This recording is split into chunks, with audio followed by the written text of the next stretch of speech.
Good afternoon, everyone, and welcome. This is Professor Thayer here today to talk about high-performance computing at Wesleyan University. This will be the first of a three-part series. So let me go ahead and get my slides up and share my screen, and let's go ahead and get started.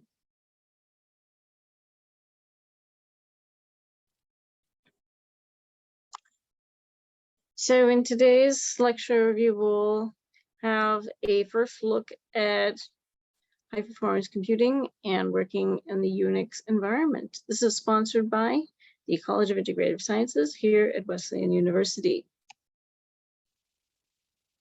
So we'll take a look at the Unix system, we'll look at high-performance computing here at Wesleyan, and we will talk about how to do remote computing by logging on to the Cottontail using remote access. In our second day, we'll talk about working on the cluster with text editors, which will be in a week. And finally, on day 3, we will talk about bash scripting. So then, getting started on HPCC, a first look, the topic of today's discussion. What is an operating system? An operating system is system software that manages the computer hardware, software resources, and provides the common services for the computer programs. It's basically what is interfacing between the user and actually computing something on the computer. So we can see that, for example, you would be the user here and you'd be running some application, like, for example, I'm running Zoom right now, and also some PowerPoint slides. And how do those applications interact with the hardware to actually, for example, turn on the camera, display things on the screen, and so on? Well, that is your operating system, that piece of software which is sitting in between the applications and the hardware on your computer.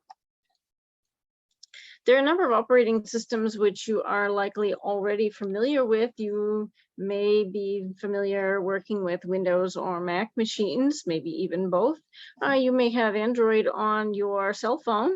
And what about the Penguin? This is the symbol for the Linux operating system, which is an alternate platform that can be used to interface with your hardware.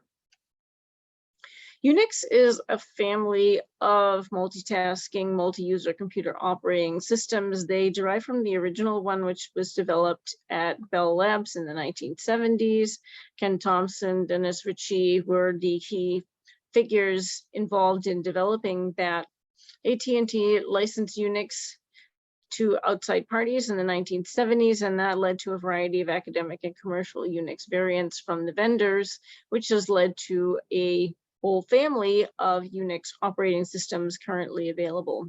Many share the basic commonalities, such as basic structure and command. So once you learn how to do one, it's likely that you will be able to do the essentials on any of these. So this is a diagram explaining the evolution of the Unix operating systems over the years and how they have descended from this common ancestor. We can see that there have been a number of them that have been developed. The green ones represent the open source ones. There are some which are partially open source, that's this tan color. And then there are also the closed source ones, the ones that are developed privately that are charged for, that tend to be used within certain companies that have developed them for their specific needs.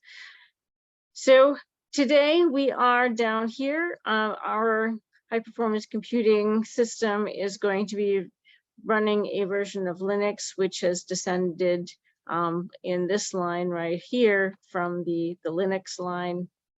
And this is where we are currently working today. So many of these computers you'll find in high performance computing and in the academic computing environment will be of the Linux type.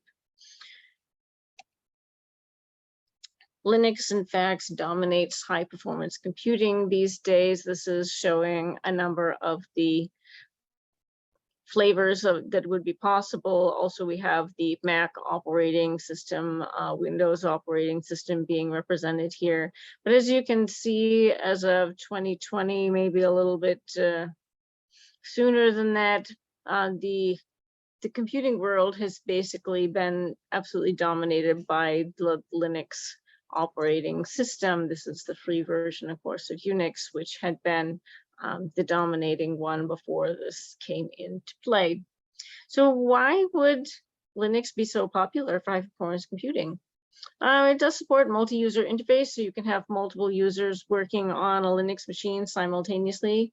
They can be logging in from some outside place. For example, here at Wesleyan, we have our high-performance computing system housed in the Science Tower, and most of us are not working in the Science Tower. Our sysadmin works up there in the Science Tower on the 5th floor, but we are working from our various labs and even maybe off campus. So it's very good when you want to have that sort of a setup. It does allow people to collaborate and work on projects interactively, and also allows people to share data and do analysis. So for example, we might run some molecular dynamics trajectories on the cluster, and then we may have various people working in parallel to do some data analysis on those. Another big advantage is it's open source, and it also makes it well suited for scientific computing because of the nature of being able to calculate really fast, have multiple users, remote login, and so on. So of the 500 top computers, supercomputers, all of them now are running Linux. So this is just a list of the top supercomputers in the world. This comes out every June of each year. And so this is the update from the latest one currently available. It came out in June 2022. We see that the #1 supercomputer in the world is called Frontier. This is owned by Oak Ridge National Laboratory in the United States by the Department of Energy. And we can see that this machine is absolutely amazing in terms of how quickly it can calculate. You know, this is petaflops per second, over 1 million calculations per second. This is really crazy. This is how much power it needs in kilowatts. I'm glad I'm not paying that electricity bill. The supercomputer Fugaku had been the runner-up. As a matter of fact, I do believe this one had been the #1 last year. So you can see there's a number of machines here that are all really quite good, and most of these are owned by governments and the like. But it is possible to get time on these computers. You can write to get some time on the supercomputers, and sometimes you're able to do that. So this one usually does some calculations for the military and also for like governmental purposes. So you can apply to get some time on that, though, if you do want to compute on that. So let's just take a little bit of time to look at what Frontier actually looks like, and what does a supercomputer look like. So this is what you would see if you went into Oak Ridge National Labs to actually see this room. The computer rooms are actually kind of loud. It sounds like air conditioning, whooshing air, because they produce a lot of heat. And so you need to run air conditioning to cool them. And so that's a lot of what you're going to hear. These are probably ventilation holes in the floor right here. And these are the racks in which the machines are actually sitting. And these are going to be some mesh doors that will allow good airflow. Here we're taking a look from the side so we can see a little bit more. Looking into the back here, we see all the connectivity. You can see that so basically each of these is going to be a blade, which is one computer. So this is basically equivalent to a desktop computer, and they just slide into the rack. So they're oriented, instead of being like for a tower, they're actually oriented in this flat panel. So you have the same components, but they're laid out so that they will slide into these racks. So this is what you would see if you look at a supercomputer. So we do have racks like this up in Wesleyan. We don't have quite this many. This one actually probably has multiple rows like this. We're not quite in that class for supercomputers, but we do have a decent computer set up for a small liberal arts college or university. So it's actually pretty good. So this one, as we mentioned, is housed in Oak Ridge National Laboratory. So this is what it looks like. It has IBM central processing units and NVIDIA graphics processing units, or the GPUs. The GPUs are generally what make the calculations really fast, and they have the ability to run calculations in parallel. They specialize in operating on vectors and matrices to make them really fast. This was discovered when gamers wanted to make their video games run faster and make the graphics better. But it turns out that computers don't really care if the numbers are for the pixels on your screen or if the numbers are some other matrix. The computer doesn't care. And so if we can speed them up for running the graphics on a computer, we can also use it for a number of other things. And that's basically what has been done. And that has revolutionized the speed at which calculations can be done. So this is at 200 petaflops. This is 200,000 trillion calculations per second. That's really fast. That means it can do 3 billion mixed precision calculations per second. Amazingly fast. So what is a high performance computing cluster, sometimes known as an HPC? An HPC cluster is a collection of many separate servers or computers called the nodes, which are connected via the fast internet connection. So this is just a little diagram showing you a generic setup as to what that might look like. So here's some specialized compute nodes that will do some calculations for some specific types of problems. There's some more compute nodes. Here's a login node. This is how you would access these things. So unlike a regular computer, you don't just pull up your chair and sit at these. These, like we said, reside in the computer facility. And so one would actually log in remotely. And so that's why we have these laptops here. This could be you. You could be logging in and you would enter into the high performance computer through the login nodes. Here is also representing a data transfer node, which might otherwise be known as a server or something that is going to look up some data for you and provide that information to the user. We can also have some attached storage. So this is representing a storage server, probably a RAID array. So what you would have is you would have multiple disks. So that's what this is showing you, the slots here. And you would have multiple disks in each one to make copies of the original data in clever ways so that you could get away with not completely copying all of your data and have redundancy, though, so that you can recover missing data. So as we're seeing, the various things we have on here is the head node. This is for the login, where users log in, the specialized data transfer node to send data out to computers when somebody asked for them. The compute nodes, this is where most of the calculations are run on, and we see we have an ellipsis here indicating there should be many, many compute nodes. We call compute nodes that have at least 1 terabyte of memory a FAT node. GPU nodes. On these nodes, computations can be run on both CPU cores and on GPUs. And then we also have the InfiniBand switch to connect all the nodes together, which is represented by this hub here with all these lines here. So you've probably seen the connector cables for the hardwired connections in the computer. So that's basically what you would have there for that. What makes supercomputers so fast? Well, the high performance computing makes excessive use of the parallel computing. The hardware improvements include the GPUs that we've just been talking about, and one is being depicted here. The benefits of computations in which data can be set up in arrays. So an array just means like a matrix or a vector, and because they can speed up the calculations for graphics, they can also read in the information for anything.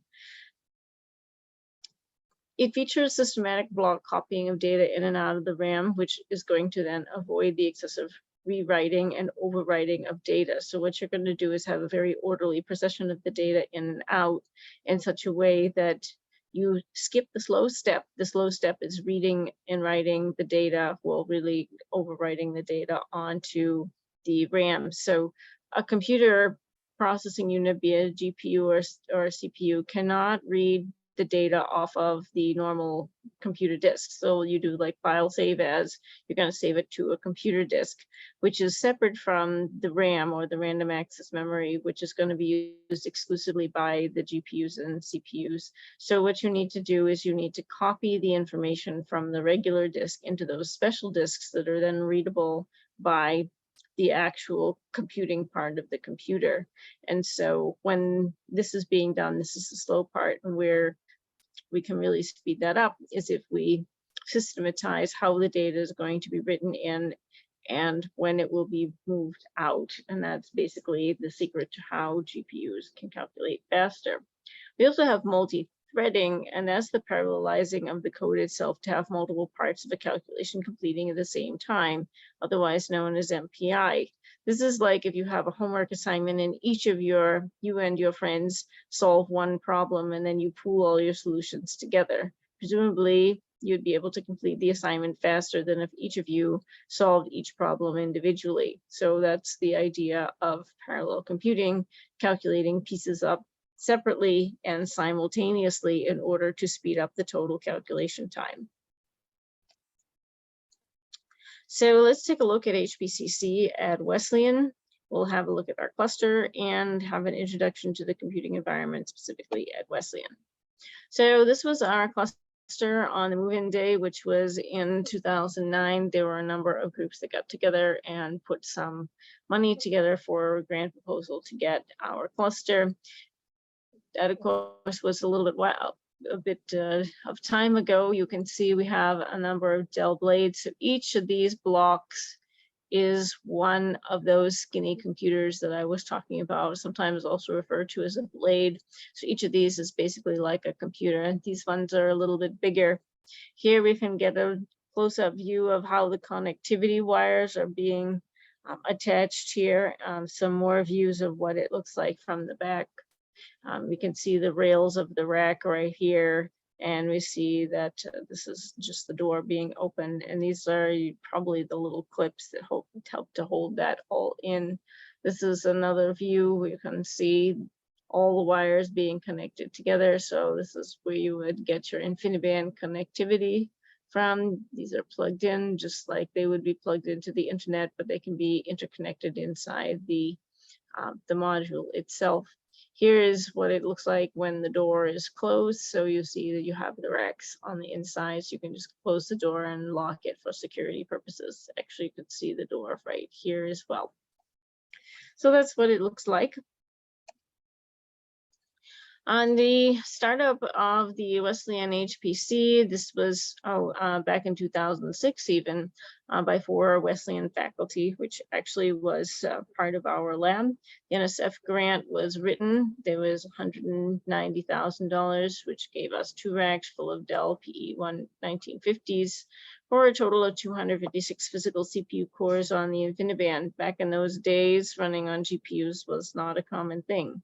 We then got another NSF award in 2010 for $105K, and there was also another alumni donation in 2016 for $10,000. These days, the cluster is maintained and is self-funded by Wesleyan and contributes the contributions from the HPCC labs. Among them are mine and others on campus who are using HPCC equipment.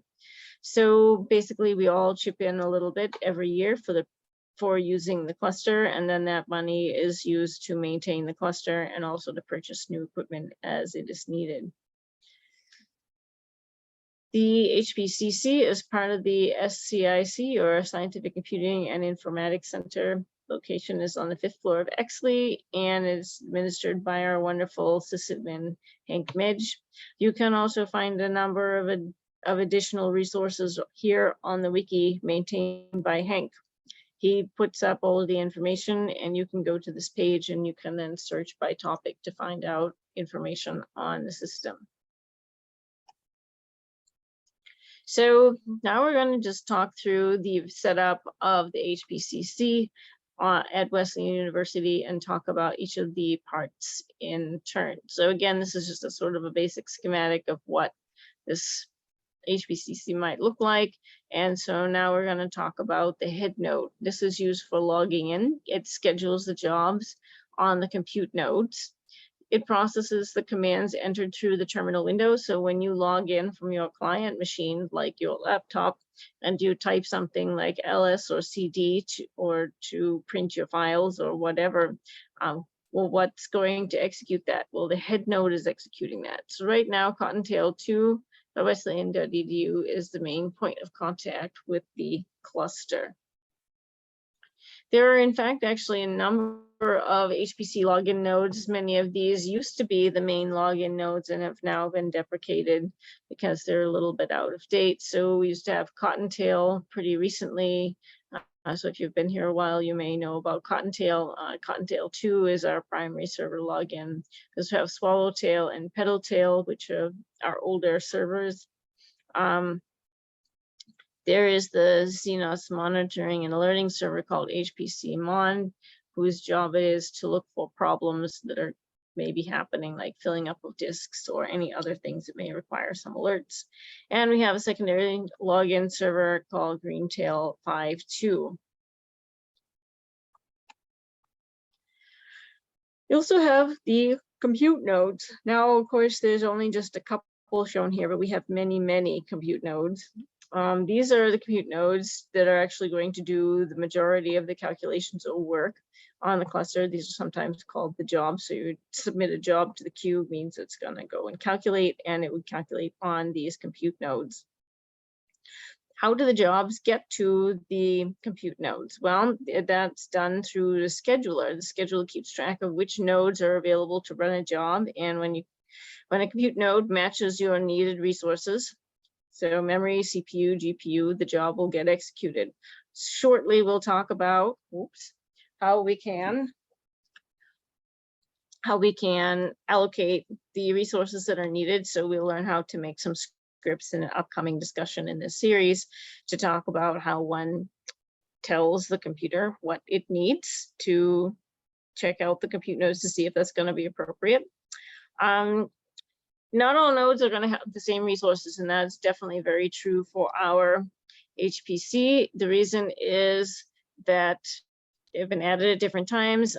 Some contributions have been made by certain research groups that need a certain kind of a compute node. Many different reasons why you could have inhomogeneous setup on your compute nodes. So we can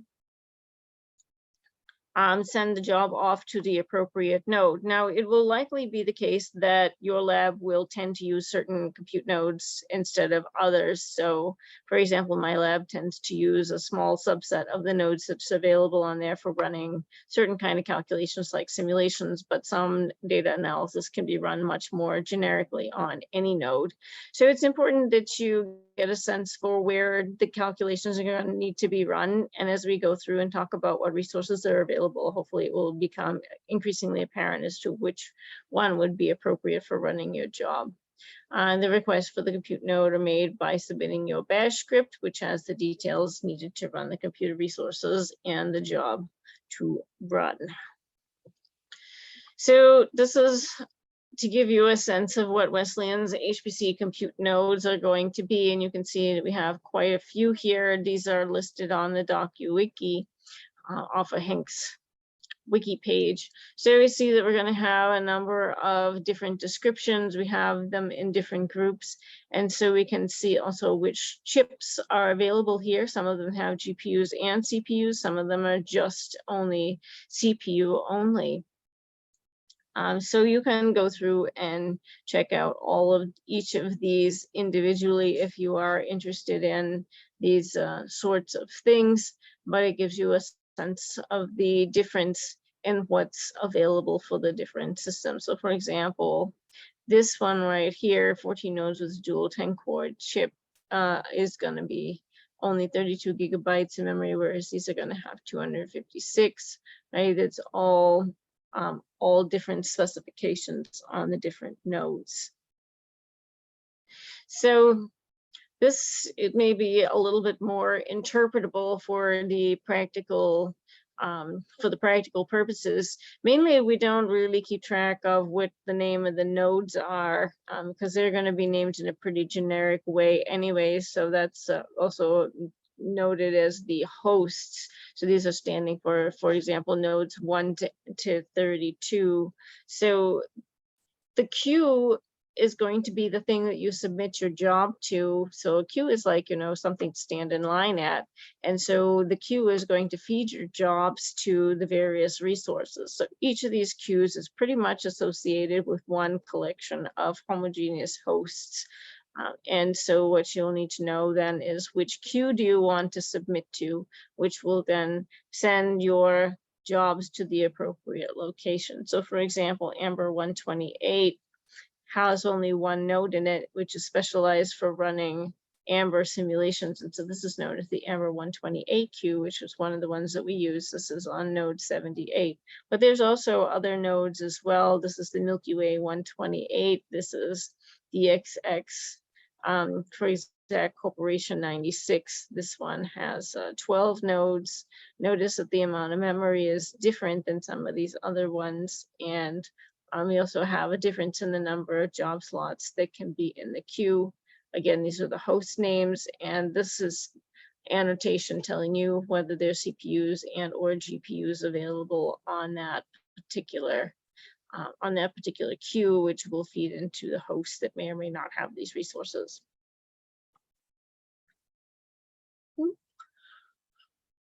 So this is a graphical depiction of the type of processors in the Wesleyan HPC computer nodes. This is just a very simple depiction. We're going to have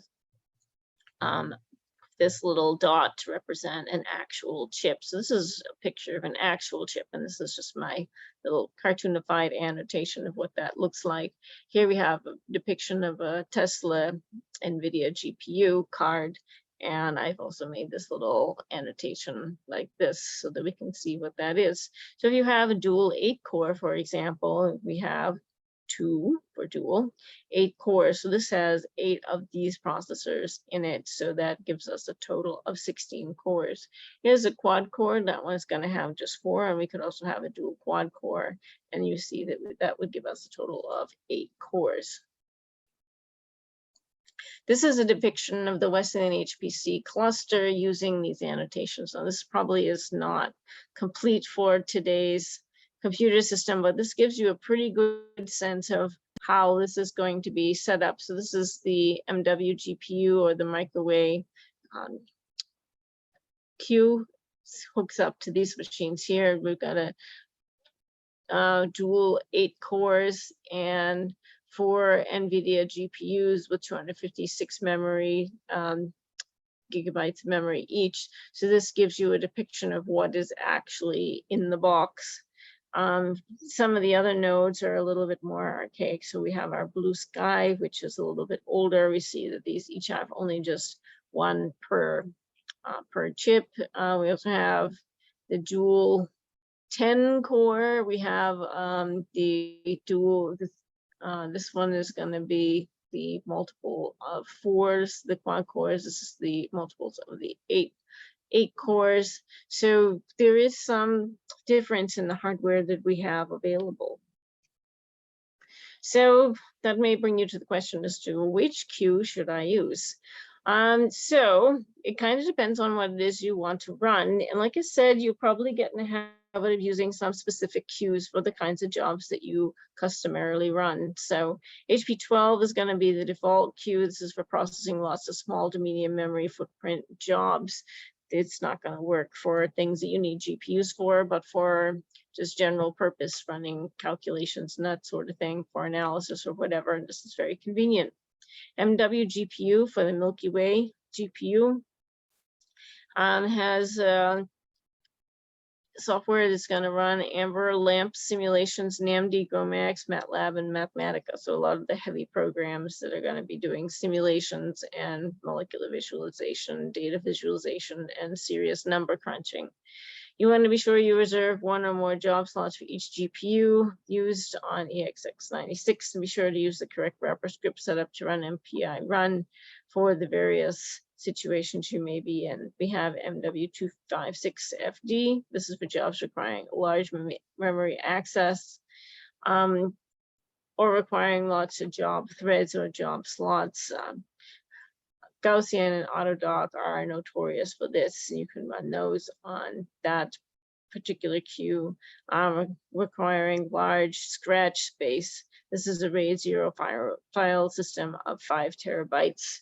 This is going to store your data temporarily as the job is running. So Gaussian, I know a little bit about how it runs. Instead of writing out your files as it's going along, it will only write them locally on the disk. And so you tend to get extremely large files growing while the calculation is running, and so you need to have large local scratch in order to manage this.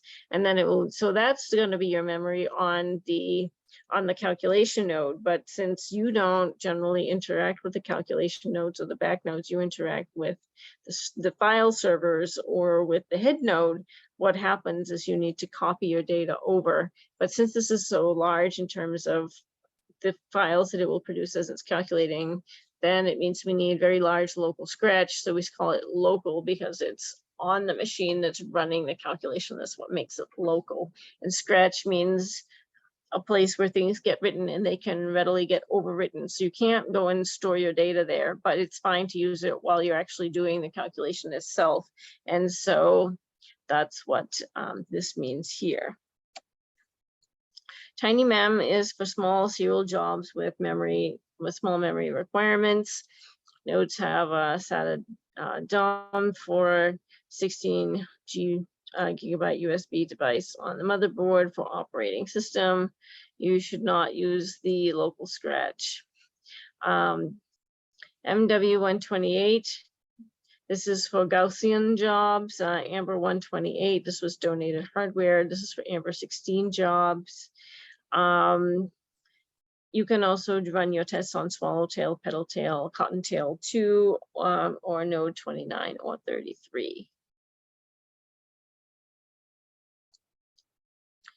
So HPC basic setup. Now we're going to talk about the storage nodes. What is the storage device? So this is a depiction of an actual storage device here, a RAID array. So as we mentioned, it tends to feature a lot of disks. So these are the disks. You can actually just pop them out and they're individual disks and you can replace them. RAID stands for redundant array of independent drives. So your data will be stored on each of these.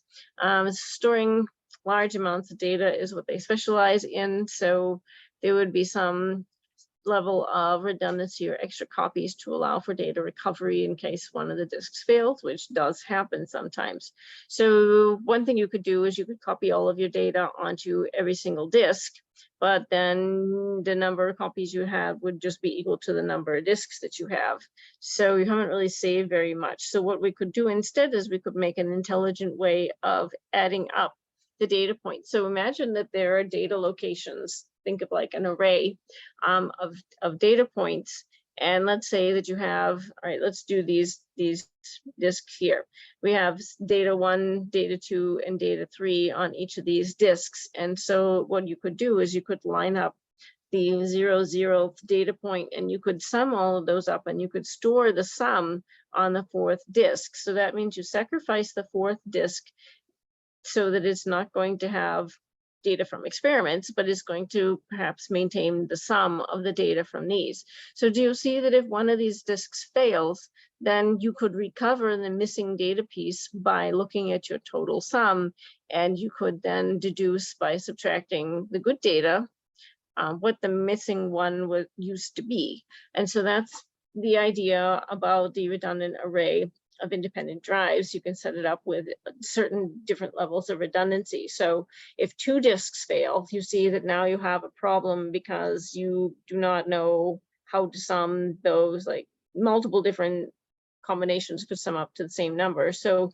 you can build in an increased level of redundancy by having more and more disks to check for what the sum is going to be in order to replace the data. So you're always playing these games with how many how many independent disks do I need to have, and how much risk am I willing to take in terms of disk failure.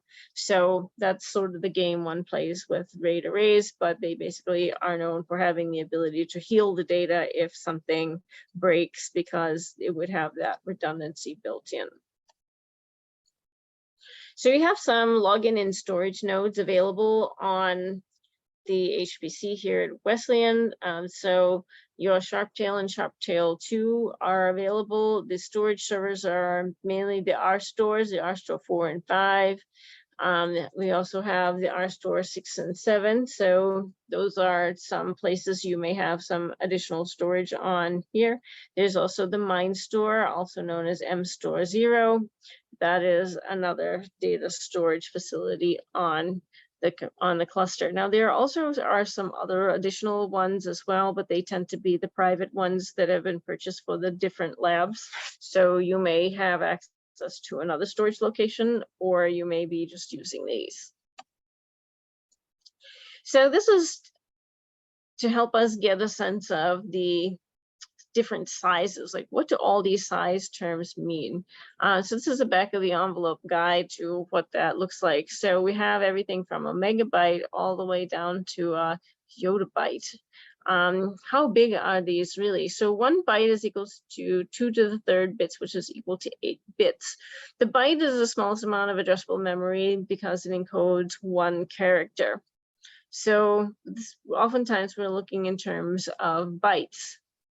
So each storage metric term differs from the other by exactly 1024 because of the binary system used for the disk storage.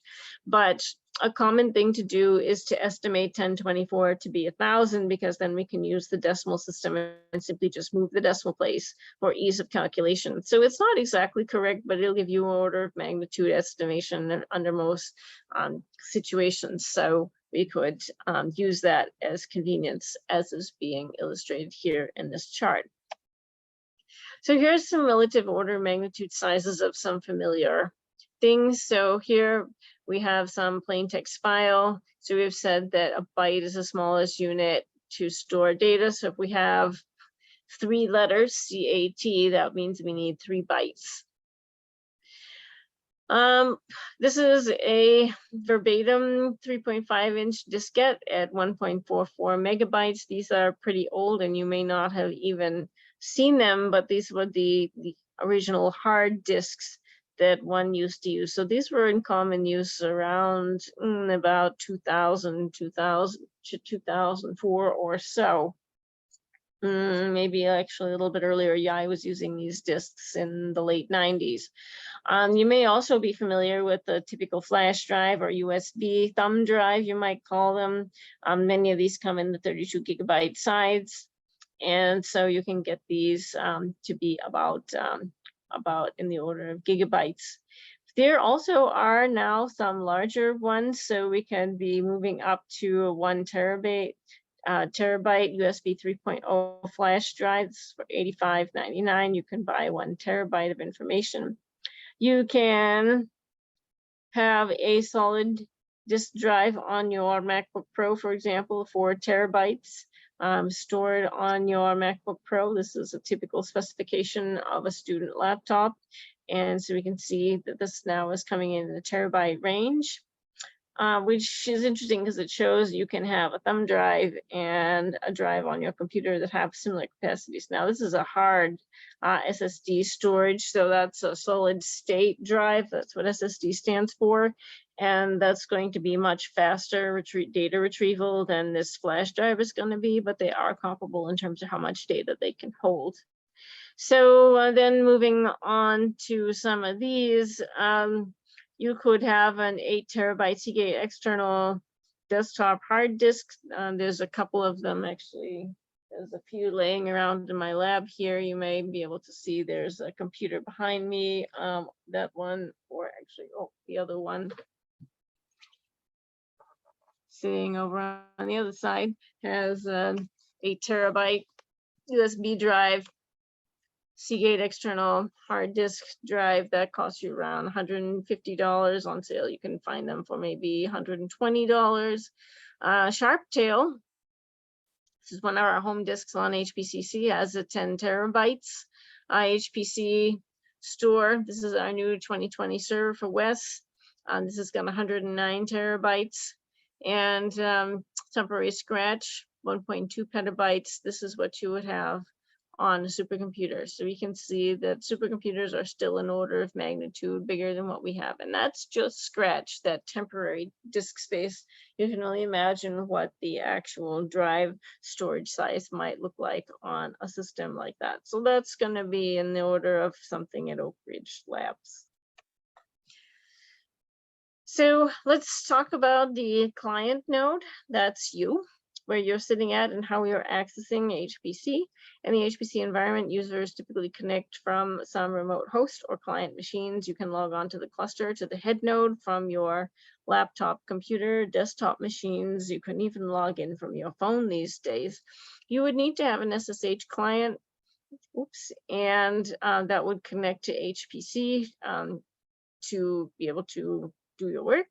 And then you would type in the terminal to interact with the HPCC. So basically there will be a terminal app, like a window on your laptop, and you'll type in that after you log in using the SSH client. And that's typically how one interacts with the supercomputers or the HPCs. You're not really going to be going up and sitting at the head node typing. In fact, the head nodes typically don't even have screens attached to them, or maybe even only just for Hank.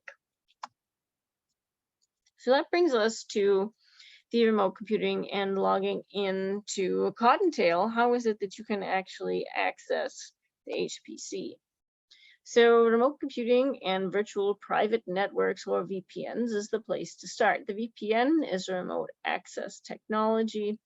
The information is sent through the VPN, and it's going to be encrypted so that it can't be usurped by unsavory peoples who have malintent for the computer. Behaves as though you're on campus inside the Wesleyan network. Actually, now I've noticed that I'm being asked to log on to the VPN even when I'm on campus. So it seems we've had an increase in the security. It provides access to services only for Wesleyan members, even when you are not on campus. When you're using the VPN, your remote computer is dynamically assigned a Wesleyan IP address to connect back to Wesleyan's network. And so that's why it looks like you're actually at Wesleyan. So Wesleyan IP address allows you to access Wesleyan's computing resources and certain campus services, such as the departmental file servers, printing, access to HPCC, and other localized things that you might be using. So how does the VPN actually work? This is a little diagram that helps to explain how that's going to work. So here you are. Maybe you are doing some shopping or sending some private emails. You have some data, some text, something you want to send, and you don't want any hackers to steal your data. So what we are going to do is we're going to create a secure tunnel. So how this is going to work is you're going to log in from your computer to a VPN server. So we actually have a Wesleyan VPN computer whose sole job is to sit around and take the logins of people who are trying to log into Wesleyan and use our resources. So presumably that should only be Wesleyan people who are legitimately there, but if a hacker tries to log in, it's going to say, oh, you don't have a password, we're not going to make a tunnel for you. And so that's the basic idea. So it then goes into the tunnel, which is protected because the data will all be encrypted, and if you don't have the keys to de-encrypt, so it's like you need to have the code to de-encrypt something, and so if you don't have it, you're not going to be able to see it. So even if the hackers get it, you're not going to be able to get that information. So then once you've logged in here, it's going to create a tunnel between you and the localized things that you want to use. So like the websites you want to browse to, or perhaps opening a tunnel to actually SSH onto Wesleyan's HPC. So that would be what would make that private and secure, is that now it will be inside this tunnel, which has the encryption that if you don't have the key for it, you can't see it. And that's what makes it much more safe than just sending it directly from your laptop over to some other place. And that, in a nutshell, is how the VPN works. So how do you actually get a VPN? Global Protect is the one that we use on campus, and you can get Global Protect from Wesleyan's knowledge base. So here we're on wesleyan.edu in the service now, and we can find it in here. So at the time I looked at it, it showed up in the most viewed articles, but you can also search for that in the knowledge base and you can just get it. So you will log in and out using the Global Protect, and this is a little bit of what that's going to look like. This is a picture of the icon on my desktop. It shows up as a shortcut and I can click on that. Also, it shows up in my system tray, so I usually launch it from there. Then once you click on this, you'll be required to enter some information. So you'll need to put in for the portal vpn.wesleyan.edu. So that's the machine that works like that VPN server that we just saw on the previous picture. So that's the server whose job it is to take VPN requests. It's not the cluster, the high performance computing cluster. It's a machine that will assign you a dynamic IP address that's a Wesleyan one, so that it will appear as though you're directly inside Wesleyan and you will be protected.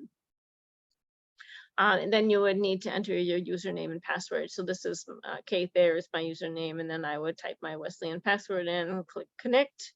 And this is what it looks like. So here it shows the portal, and then you just press on connect.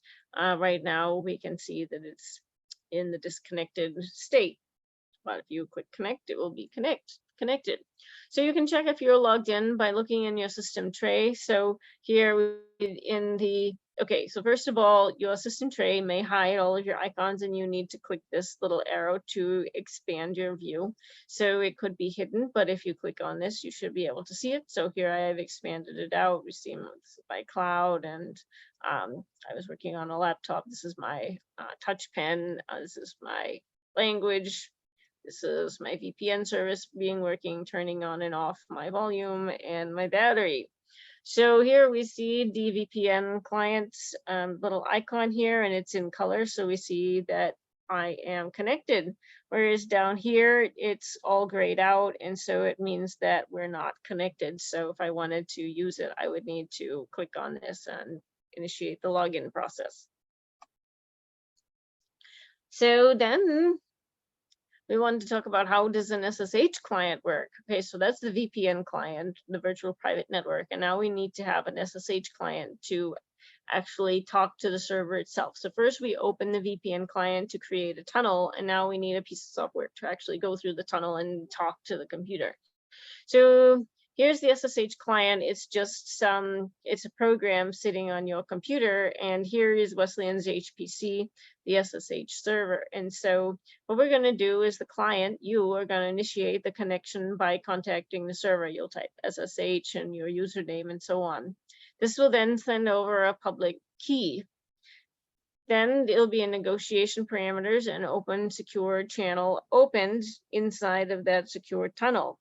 And then user login to the server will occur. So a public key is the client and server must both have the same key in order to decrypt the encrypted data being sent over the secure connection. So if you don't have the right code in order to do that, then you're not going to decode the message correctly, and it will be just gobbledygook and won't be anything, which is what you want when you're trying to prevent anybody from hacking into your system and using your data.